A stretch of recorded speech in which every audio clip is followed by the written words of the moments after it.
بسم اللہ الرحمن الرحیم۔ السلام علیکم۔ ہمارے چینل کہانی ہب آفیشیل میں خوش آمدید۔ ناظرین، میں آج آپ کے لیے انتہائی خوفناک اور دلچسپ کہانی لے کر آئی ہوں، لیکن کہانی شروع کرنے سے پہلے آپ سے گزارش ہے کہ اگر آپ نے ہمارا چینل سبسکرائب نہیں کیا تو آپ ہمارے اس چینل کو سبسکرائب کر لیجئے اور بیل آئیکن کو بھی پریس کر لیں تاکہ ہر نئی آنے والی ویڈیو بآسانی آپ تک پہنچ سکے۔ اس شام جب میں کالج سے گھر لوٹی تو اپنے چھوٹے بہن بھائیوں کے ساتھ ایک نہایت ہی خوبصورت پیاری سی بچی کو کھیلتے دیکھا۔ اس نے بالوں میں سیدھی مانگ کے ساتھ 2 منڈیاں بنا رکھی تھی اور ایک سخت سی پراندہ لگی چوٹی کر رکھی تھی۔ اس کا لباس غریبانہ مگر صاف ستھرا تھا۔ اس نے ایک ننھی سی اوڑھنی بھی لے رکھی تھی۔ اس بظاہر سادہ بلکہ پینڈو سے خلیے کے باوجود وہ اتنی خوبصورت اور پیاری تھی کہ میں اسے بڑی دلچسپی اور اشتیاق سے دیکھنے لگی۔ اس کی رنگت بے حد سرخ و سفید، ناک اور ہونٹ بے حد خوبصورت، تھوڑی گڑے دار پیشانی، روشن کشادہ آنکھیں بڑی بڑی سیاہ اور خوبصورت تھی۔ اس کی عمر 6-7 سال سے زیادہ نہیں معلوم ہوتی تھی۔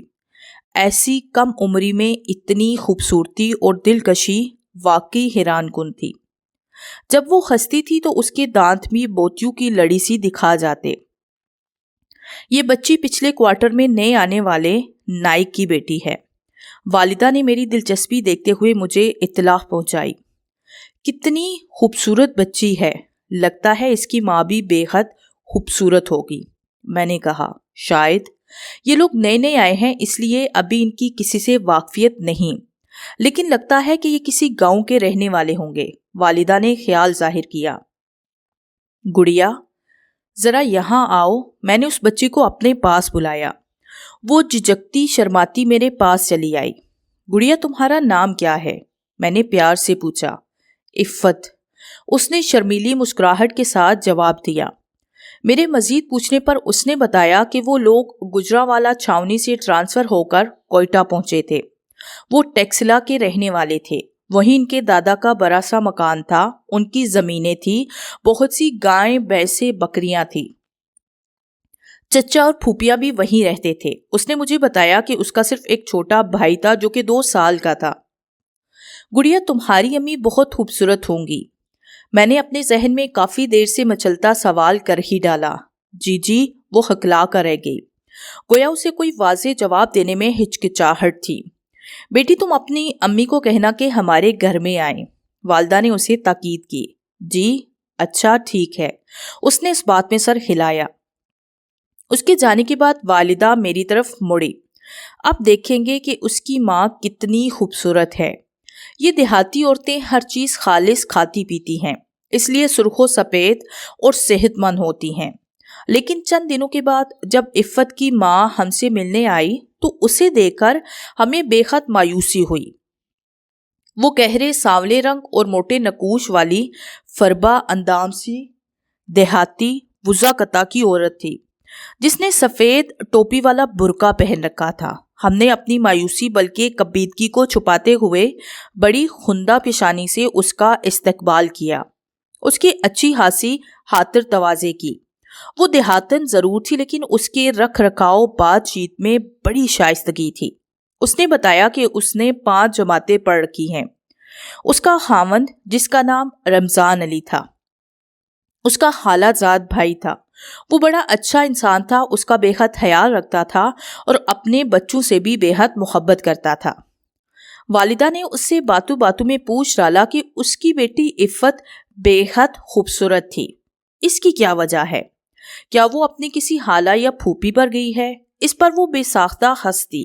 نہیں آپا، عفت اپنے ابے پر گئی ہے۔ اس کا ابا ماشاءاللہ بڑا ہی خوبصورت ہے۔ عفت کا چھوٹا بھائی بھی اپنے ابے پر ہے۔ اس کے لہجے میں اپنے شوہر کے لیے بے پناہ محبت کے ساتھ ساتھ بے پناہ تفاخر کا رنگ جھلک رہا تھا۔ ہمیں بے حد حیرت ہوئی۔ کوئی مرد کیا واقعی ایسا حسین و جمیل بھی ہو سکتا ہے؟ ہر چند کے کسی نامحرم کے بارے میں متجسس ہونا کوئی پسندیدہ کام نہیں تھا، مگر میرے دل میں اسے دیکھنے کی بے پناہ خواہش اور اشتیاق پیدا ہو گیا۔ ادھر اس مختصر سی فوجی آبادی کی جن عورتوں نے رمضان علی کو دیکھا، انہوں نے اس کی مردانہ وجاہت و جمال کی ایسی تصویر کھینچی کہ میرا اشتیاق اور دلچسپی بےتابی کو چھونے لگی۔ یہ سب عورتیں اس کے حسن و جمال کے تذکرے کرنے کے ساتھ ساتھ اس بات پر افسوس کرنا نہ بھولتی تھی کہ اس حسین و جمیل انسان کو کیسی بد شکل و بے جوڑ سی بیوی ملی تھی، جبکہ اس کے لیے تو کوئی حور پری ہونی چاہیے تھی۔ پھر بالآخر مجھے رمضان علی کو دیکھنے کا موقع مل ہی گیا۔ اسے دیکھ کر لوگوں کی باتیں حرف بہ حرف سچ دکھائی دی۔ وہ واقعی ایسا ہی تھا جیسے اس کی شہرت تھی۔ اسے دیکھ کر مجھے اس بات پر افسوس ہونا قدرتی عمل تھا کہ اسے اس کی جوڑ کے مطابق بیوی نہیں ملی تھی۔ میں نے جب والدہ سے اس کا تذکرہ کیا تو انہوں نے یہ کہہ کر بات ختم کر ڈالی کہ رشتے آسمان پر بنا کرتے ہیں، پیدائش، شادی اور موت، تین چیزیں بالکل اللہ کی مرضی اور اختیار میں ہوتی ہیں۔ یہ اس کی مرضی تھی کہ رمضان علی کو ایسی بیوی ملی۔ ویسے بھی عورت کی صرف شکل و صورت ہی نہیں دیکھی جاتی، یہ بھی دیکھا جاتا ہے کہ وہ کس سیرت اور اخلاق کی مالک ہے، امور خانہ داری کا کیا سلیقہ رکھتی ہے، گھریلو ذمہ داریوں کا کیا احساس رکھتی ہے۔ اور رمضان علی کی بیوی شہناز بی بی سیرت اور اخلاق، ان دونوں چیزوں کی واقعی بہت اچھی تھی۔ گھریلو کاموں میں طاق اور خاوند کی بے حد خدمت گزار تھی۔ ہم جب کبھی بھی اس کے گھر جاتے، غریبانہ ماحول کے باوجود اسے بے حد صاف ستھرا پاتے۔ دونوں بچے اور وہ خود بھی بے حد صاف ستھرے ہوتے۔ کھانا بھی وہ بے حد لذیذ پکاتی تھی۔ ظاہر تھا کہ رمضان علی اپنی کم صورت اور بے جوڑ بیوی کے ساتھ بے حد مطمئن اور خوش تھا۔ کوئٹہ چھاونی میں واقع وہ مختصر سی فوجی بستی ایک نسبتاً ویران سے علاقے میں واقع تھی۔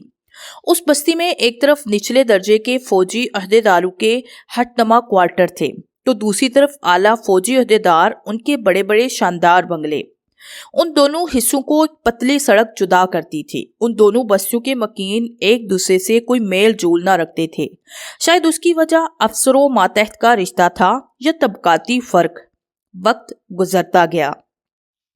رمضان علی کے بارے میں لوگوں کا اشتیاق و تجسس ختم ہوتا چلا گیا۔ زندگی پرانی نہج پر لوٹ آئی، لیکن جلد ہی ہماری بستی میں ایسی افواہیں جہنم لینے لگی جنہوں نے سب کے کان کھڑے کرنے شروع کر دیے۔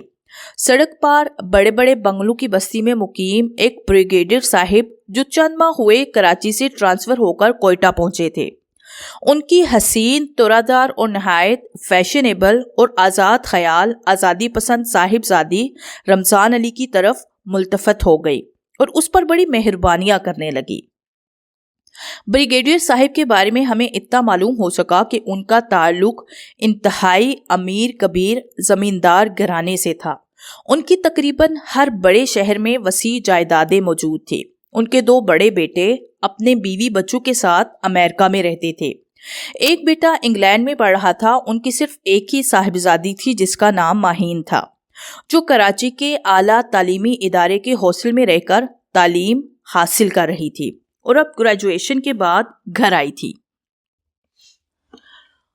وہ اب فارغ تھی، اس لیے سیر و تفریح، کلب اور فلرٹریشن اس کے دلچسپ مشغلے بنے ہوئے تھے۔ فلرٹ تو شاید اس کا مرغوب ترین مشغلہ تھا۔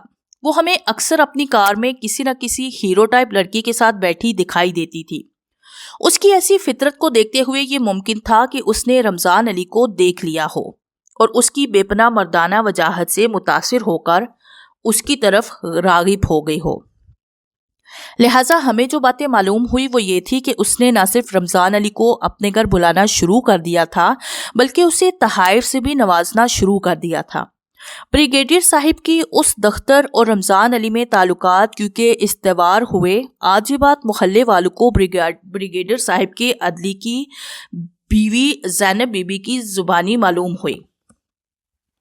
اس کے محلے میں ایک صوبیدار کی بیوی سے مراسم تھے۔ اس نے بتایا کہ بریگیڈیئر صاحب کی صاحبزادی ماہین اکلوٹی بیٹی اور سب سے چھوٹی اولاد ہونے کے سبب سب کی بے حد لاڈلی تھی اور بے حد خودسر اور سرکش واقع ہوئی تھی، جو اپنے ماں باپ کی کم ہی سنتی تھی اور شروع ہی سے اپنی منمانی کرنے کی عادی چلی آ رہی تھی۔ اس کی منگنی اس کے خالازاد عدیل سے ہو چکی تھی، جو اعلیٰ تعلیم کے لیے امریکہ گیا ہوا تھا۔ عدیل کے ماں باپ اس کے بچپن ہی میں ہوائی حادثے میں انتقال کر چکے تھے، جس کے بعد اس نے بریگیڈیئر صاحب کے گھر میں ہی پرورش پائی تھی۔ وہ بے حد وجیحہ و شکیل تھا اور لائق فائق بھی، عادات و اتوار کا بڑا ہی اچھا تھا۔ مہین اپنے اس بچپن کے ساتھی کو بے حد پسند کرتی تھی، اس لیے اس نے بخوشی منگنی کر لی تھی، لیکن وہ فطرتاً آزاد خیال اور کھلاڑی قسم کی لڑکی واقع ہوئی تھی، اس لیے اپنی عدیل سے منگنی کے باوجود وہ ادھر ادھر فلرٹ کرتی نظر آتی تھی۔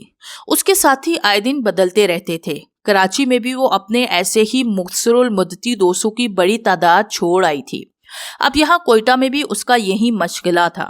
اب تک اس کی دوستیاں امیر قریب گھرانوں کے خوبرو لڑکوں سے ہوتی رہی تھی، لیکن جب اس کی نظر اس معمولی سے سپاہی رمضان علی پر پڑی تو وہ سب کچھ بھول گئی اور اس بری طرح اس پر عاشق ہو گئی کہ اچھے مہذب اعلیٰ تعلیم یافتہ گھرانوں کو چھوڑ کر اس ایک غریب کا کلمہ پڑھنے لگی۔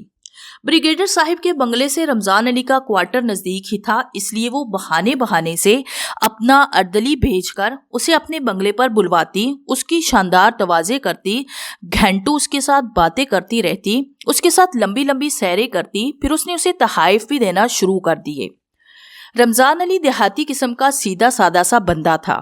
فوج میں ہونے کے سبب وہ بھی عام سپاہیوں کی طرح اپنے افسروں کے حکم کا بندہ اور ان کے روب میں رہتا تھا، اس لیے وہ فوج کے اتنے اونچے عہدیدار کی بیٹی کو ہرگز ناراض نہیں کر سکتا تھا۔ وہ مکمل طور پہ اس کا غلام بن گیا۔ ہماری بستی والوں کو ان خبروں نے باتوں کے لیے گرما گرم موضوع فراہم کر دیا۔ جہاں دو عورتیں بیٹھتی یہی ذکر چھڑ جاتا۔ بڑی محفل ہوتی تو تبصرے بھی چٹھارے دار ہوتے، لیکن ان باتوں کے باوجود سب کو رمضان علی کی بیوی شہناز بی بی سے گہری ہمدردی تھی، جو بیچاری اپنی بدنامی یا عورتوں کے طنزیہ تمسخرانہ تبصروں کے خوف سے اپنے گھر میں ہی بند ہو کر رہ گئی تھی۔ لیکن محلے کی عورتوں نے اسے تنہا نہ چھوڑا تھا، وہ اکثر اس سے ملنے چلی جاتی تھی، مگر اس موضوع پر اسے باتیں کرنے سے بچتی ہی رہتی تھی۔ والدہ بھی اس سے مل کر یوں ظاہر کرتی گویا انہیں کسی چیز کا علم نہیں تھا۔ خالہ شہناز نہ خود ہی کسی کو کچھ بتاتی تھی، لیکن اس کا دکھ اور رنج اس کے چہرے سے صاف عیاں ہوتا تھا۔ زینب بی بی کی زبانی محلے والیوں کو پل پل کی خبریں ملتی رہتی تھی۔ اس کے کہنے کے مطابق بریگیڈیئر صاحب اور ان کی بیگم اس صورتحال سے بے حد نالا اور ناخوش تھے۔ وجہ صاف ظاہر تھی، ایک تو رمضان علی نیم خواندہ سا پینڈو اور معمولی سپاہی تھا، پھر وہ شادی شدہ اور 2 بچوں کا باپ بھی تھا۔ انہوں نے اپنی بیٹی کو کافی سمجھایا بجھایا، بہت ڈانٹ ڈپٹ کی، ناراض ہوئے، کئی دن اس سے بات نہ کی، مگر اس پر کیا اثر ہونا تھا، وہ شاید حقیقی معنوں میں رمضان علی کے عشق میں مبتلا ہو چکی تھی۔ اس کی توجہ اور التفات کا ظاہر تھا کہ رمضان علی پر جلد یا بدیر کچھ اثر تو ہونا تھا، کیونکہ وہ بھی تو بالآخر انسان ہی تھا۔ اس کی مرعوبیت، شرم و ہچکچاہٹ رفتہ رفتہ دور ہوتی چلی گئی۔ وہ بے تکلفانہ مہین سے ہنسنے بولنے لگا۔ اس گوری چٹی کٹے بھورے بالوں، تیکھے نقوش، چھریرے جسم والی نہایت فیشنیبل اور بے باک دوشیزہ کے سامنے ویسے بھی اس کی دیہاتی کم صورت بے ڈول جسم والی پینڈو سی بیوی کس گنتی میں تھی۔ وہ تو اس کی ایسی توجہ، ایسی محبت، ایسا التفات پا کر اپنے آپ کو گویا 7ویں آسمان پر پہنچا ہوا محسوس کرنے لگا۔ ننھی عفت اب بہت کم ہمارے گھر کھیلنے آتی تھی۔ وہ اپنے گھر کی کوئی بات ہمیں نہ بتاتی تھی۔ ایک شام جب وہ کھیلنے ہمارے گھر آئی تو والدہ نے اسے اپنے پاس بلایا اور اس سے پوچھا، تمہاری امی کا کیا حال ہے بیٹی؟ ٹھیک ہے نا؟ وہ بیمار ہیں، روتی رہتی ہیں۔ کیوں؟ وہ کیوں روتی رہتی ہیں؟ ابو ان سے لڑتے ہیں، وہ کہتے ہیں کہ ہم ٹیکسلا واپس چلے جائیں۔ ٹیکسلا؟ جی خالہ۔ تو تم لوگ چلے جاؤ گے؟ پتہ نہیں خالہ، وہ مزید کچھ نہ بتا سکی۔ اس کی باتوں نے ہمیں پریشان ہی کر ڈالا۔ محلے والوں کو بھی جب ان باتوں کی خبر ہوئی تو وہ بھی بے حد فکر مند اور پریشان ہوئی۔ سب نے مل کر طے کیا کہ وہ اپنے مردوں سے بات کریں گی کہ وہ سب مل کر رمضان علی کو سمجھائیں۔ اسے اپنا گھر اجاڑنے سے منع کرے، اس کے سر سے بریگیڈیئر صاحب کی دختر نیک اختر کے عشق کا خناس نکالنے کی کوشش کرے۔ چنانچہ ایسا ہی کیا گیا۔ ابا جان کی سربراہی میں محلے کے آدمیوں کا ایک چھوٹا سا دفت رمضان علی کے گھر پہنچا۔ ابا جان نے بعد میں بتایا کہ رمضان علی باہر جانے کے لیے تیار ہو رہا تھا۔ اس نے بہترین اور قیمتی 3 پیس چمچماتے جوتے، قیمتی رسٹ واچ پہن رکھے تھے، قیمتی پرفیوم لگا رکھی تھی۔ یقیناً یہ سب چیزیں ماہین صاحبہ کے دیے ہوئے تحائف ہی تھے۔ وہ اس وقت کہیں کا شہزادہ معلوم ہو رہا تھا۔ اس نے ان سب کے سمجھانے بجھانے پند و نصاح کا کوئی اثر نہ لیا، بلکہ یہ کہہ کر ان پر گویا بم گرا دیا کہ وہ اب اپنی بیوی اور بچوں کو ٹیکسلا بھیجنے والا تھا، کیونکہ ماہین نے اس سے شادی کے لیے یہی شرط رکھی تھی۔ اس شادی کے بعد اس نے اپنی بیوی کو طلاق نامہ بھجوا دینا تھا۔ اب تو محلے والوں کی پریشانی کی حد نہ رہی۔ عورتوں کو سخت سے سخت صدمہ اور دکھ پہنچا۔ بیچاری شہناز بی بی کوئٹہ میں اپنے وطن سے اتنی دور بالکل اکیلی تھی، کوئی رشتہ دار، ساتھی، ہمدرد اس کا وہاں نہیں تھا۔ انہوں نے اس کی ہر ممکن دلجوئی اور خبرگیری کرنا شروع کر دی۔ ادھر تمام حجت کے لیے ابا جان کی سربراہی میں محلے کے مردوں کا وفد بریگیڈیئر صاحب سے بھی جا کر ملا اور ان سے درخواست کی کہ وہ بے گناہ تنہا اور بے سہارا عورت کا گھر اپنے دفتر کے ہاتھوں اجڑنے سے بچائیں، رمضان علی کا تبادلہ کسی دور دراز جگہ کرا دیں تاکہ وہ بیوی بچوں کے ساتھ وہاں چلا جائے اور ان کے دختر کے ساتھ اس کے تعلقات ختم ہو جائیں۔ مگر انہوں نے کہا کہ وہ ایک دوسری یونٹ میں ہونے کے سبب رمضان علی کا تبادلہ کرانے کے مجاز نہ تھے، اور کوئٹہ نئے وارد ہونے کے سبب ان کے رمضان علی کی یونٹ کے کسی افسر سے تعلقات نہیں تھے۔ والد نے بتایا کہ بریگیڈیئر صاحب اس وقت بے حد کبیدہ، خاطر، مایوس اور شکستہ دل دکھائی دے رہے تھے۔ انہوں نے اس صورتحال پر غصہ بھی بہت کیا تھا، لیکن اب اپنی خودسر اور سرکش بیٹی کے سامنے مجبور اور بے بس وہ کچھ نہ کر سکتے تھے، جس نے انہیں واضح طور پر دھمکی دی تھی کہ اگر اسے رمضان علی سے شادی سے روکا گیا تو وہ خودکشی کر لے گی۔ پھر ایک دن رمضان علی کی بیوی روتی ہوئی ہمارے گھر آئی۔ اس نے والدہ کو بتایا کہ وہ بچوں کے ساتھ ٹیکسلا جا رہی ہے، کیونکہ اس کا خاوند چند دنوں تک بریگیڈیئر صاحب کی بیٹی سے شادی کرنے والا ہے۔ اس خبر نے پورے محلے کو سن کر کے رکھ دیا۔ بعد میں معلوم ہوا کہ شادی خوب دھوم دھام سے ہوئی تھی، کیونکہ ماہین صاحبہ کا اپنے ماں باپ اس سے یہی مطالبہ تھا، اور چونکہ بریگیڈیئر صاحب کی اس نازک والی بیٹی نے شادی کے بعد بھی پہلے جیسی ہی زندگی گزارنی تھی، اس لیے بریگیڈیئر صاحب نے اپنی بے شمار زمینوں میں سے چند مربع زمین اس کے نام کر دی تھی تاکہ اس کی آمدنی سے پہلے یہی شاہانہ گزر بسر ہوتی رہے، اور یہ طے کر لیا گیا تھا کہ شادی کے بعد رمضان علی فوج کی نوکری چھوڑ دے گا اور بریگیڈیئر صاحب کے ساتھ مل کر جو چند ماہ میں ریٹائرڈ ہونے والے تھے پراپرٹی کا کاروبار کرے گا۔ یہ لوگ مستقل کراچی جا کر آباد ہو جائیں گے، جہاں بریگیڈیئر صاحب کی محل نما رہائش کا کئی جائیدادیں، فلیٹ اور پلازے وغیرہ تھے۔ دن گزرنے کے ساتھ ساتھ ان خبروں کی سنسنی خیزی بھی اپنی انتہا کو پہنچتی گئی۔ آخر ایک دن رمضان علی کی بیوی روتی دھوتی محلے والیوں سے مل ملا کر اپنے دونوں بچوں کے ساتھ ٹیکسلا سدھار گئی۔ اس نے بتایا کہ رمضان علی نے اسے طلاق نہ دی تھی، بلکہ کہا تھا کہ وہ اپنی شادی کے بعد اسے طلاق بھجوا دے گا۔ اب ہمیں رمضان علی اور بریگیڈیئر صاحب کی بیٹی کی شادی کا انتظار تھا۔ زینب بی بی ہمیں اس گھر کی تمام خبریں باقاعدگی سے پہنچاتی آ رہی تھی۔ اس کے بیان کے مطابق بریگیڈیئر صاحب کے بنگلے کو خوب سجایا آراستہ کیا جا رہا تھا، جھنڈیاں، رنگین بلب، کاغذی پھول وغیرہ لگائے جا رہے تھے، رشتہ دار بھی آ رہے تھے، غرض یہ کہ وہاں خوب چہل پہل دکھائی دے رہی تھی۔ پھر بریگیڈیئر صاحب کے تینوں بیٹے اعجاز، فیاض اور ریاض بھی امریکہ اور انگلینڈ سے بما خاندان آ گئے تھے۔ ہمارا خیال تھا کہ ان کے آتے ہی اس بات پر ضرور ہنگامہ برپا ہو جائے گا کہ ان کی اکلوتی بیٹی، اعلیٰ تعلیم یافتہ، ماڈرن اور آزاد خیال بہن کی شادی ایک نیم خواندہ اور غریب پینڈو کے ساتھ کیوں ہو رہی ہے، لیکن حیرت ناک طور پر ایسی کوئی بات نہیں ہوئی۔ پھر شادی کے کارڈ بھی چھپ گئے۔ ان کارڈوں پر تو یہ لکھا ہوا تھا کہ ماہین کی شادی فلاں تحریک کو انجام پانے والی تھی، مگر کس کے ساتھ یہ نہیں لکھا تھا۔ پھر شادی کا دن آن پہنچا، اس کے ساتھ ہی حالات نے ایسی کروٹ لی کہ سب چکرا کر رہ گئے۔ یعنی ماہین کی شادی رمضان علی کے ساتھ نہیں بلکہ اس کے بچپن کے منگیتر عدیل سے ہو گئی۔ یہ کیسے ہوا؟ یہ سب باتیں ہمیں زینب بی بی ہی کی زبانی معلوم ہوئی۔ ہوا یہ تھا کہ بریگیڈیئر صاحب اور ان کی بیگم شروع ہی سے اپنے بیٹوں کو تمام حالات سے باخبر رکھے ہوئے تھی۔ خط و کتابت کے ذریعے ہی ان میں سے منصوبہ طے پا گیا کہ ماہین کو ہر قیمت پر اس پینڈو رمضان علی سے شادی کرنے سے روکنا ہے۔ ریاض اور اعجاز نے جو امریکہ میں رہتے تھے اس سلسلے میں عدیل سے بات کی، اسے تمام صورتحال سے آگاہ کیا، اس کے ساتھ مل کر ماہین کو اس جذباتی بھنور سے نکالنے کا فیصلہ کیا اور اسے ساتھ لیے پاکستان پہنچ گئے۔ ماہین کو جب اس کی آمد کی خبر ملی تو اس کے سر سے رمضان علی کے عشق کا بھوت کسی گھٹیا شراب کے نشے کی طرح اتر گیا۔ اپنے بچپن کے انتہائی مخلص، انتہائی محبت کرنے والے ساتھی اپنے منگیتر کی آمد پر وہ ایسی مسرور و شادہ ہوئی کہ ماں باپ اور بھائی سب حیران ہو گئے۔ جو اندیشے اپنے دل میں بٹھائے اب تک انتہائی خوفزدہ اور حیران چلے آ رہے تھے کہ جانے اس موقع پر وہ کیا ہنگامہ کھڑے کرے گی۔ سب عزیزوں، رشتہ داروں، ملنے جلنے والوں کے سامنے ان کی عزت کا جنازہ نکال دے گی۔ بہرکیف عدیل کو اگلے دن اس بنگلے پر لے جایا گیا جسے بریگیڈیئر صاحب نے شادی کے لیے سجایا تھا اور جسے خوب سجایا سنوارا گیا تھا۔ وہاں سے عدیل کی بڑی دھوم دھام سے بارات بریگیڈیئر صاحب کے بنگلے پر گئی اور ماہین بیاہ کر عدیل کے ہمراہ اس کے بنگلے پر آ گئی۔ وہاں اگلے دن شاندار ولیمہ ہوا، اس کے بعد دعوتوں اور پارٹیوں کا سلسلہ چل نکلا۔ پھر کچھ عرصے کے بعد اعجاز، ریاض، ماہین اور عدیل کراچی چلے گئے جہاں سے وہ امریکہ پرواز کر گئے۔ رمضان علی کا کیا بنا؟ شادی کے دن وہ بیچارہ اپنے گھر بیٹھا انتظار کرتا رہا کہ بریگیڈیئر صاحب کے گھر سے کوئی آئے اور اسے اس بنگلے پر لے جائے جہاں سے اس کی بارات جانی تھی، مگر کوئی بھی اسے لینے نہ آیا۔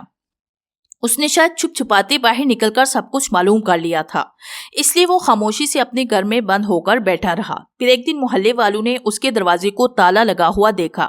معلوم ہوا کہ وہ شادی سے پہلے ہی نوکری سے استعفیٰ دے چکا تھا اور اب وہ اپنے گاؤں چلا گیا تھا جہاں اس کی وفاشور بیوی بھی اس کے لوٹ آنے کی منتظر تھی۔ اپنی تمام تر بے وفائیوں، ستم رانیوں، لغزشوں کے باوجود اس نے یہ بات عقل کی تھی کہ اسے طلاق نہ دی تھی۔ اس کا گھر سلامت تھا۔ واقعی صبح کا بولا شام کو گھر آئے تو اسے بھولا نہیں کہتے۔ ایک امیر زادی کے تفریحی عشق اور ایک سادہ لوگ شخص کے مبتلا فریب ہونے کا یہ واقعہ ایسا دلچسپ اور سنسنی خیز تھا کہ اس علاقے کے لوگ مدتوں سے یاد کرتے اور سر دھنتے رہے۔